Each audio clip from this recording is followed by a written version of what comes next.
Gas সংযোগের 92 কোটি টাকা সরকারি তহবিলে জমা দেয়নি তিতাস। বিদ্যুৎ ও জ্বালানি মন্ত্রণালয়ে দুদকের রিপোর্ট ছাড় না দেওয়ার হুঁশিয়ারি প্রতিমন্ত্রীর। মুজিবনগর দিবসে বঙ্গবন্ধুর প্রতিকৃতিতে প্রধানমন্ত্রীর শ্রদ্ধা। বিএনপি দেশের স্বাধীনতায় বিশ্বাস করে না বলেই দিবসটি পালন করে না, মন্তব্য আওয়ামী লীগ নেতাদের।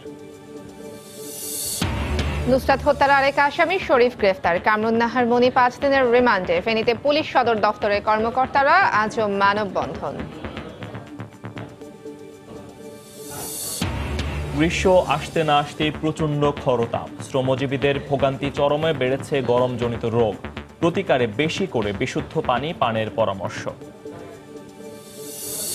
এবং ভারতের লোকসভায় দ্বিতীয় দফায় নির্বাচনে কাল ভোট। পশ্চিমবঙ্গের দার্জিলিংয়ে লড়াই হবে প্রধান 3 দলে। আলোচনায় গোর্খাল্যান্ডের দাবি।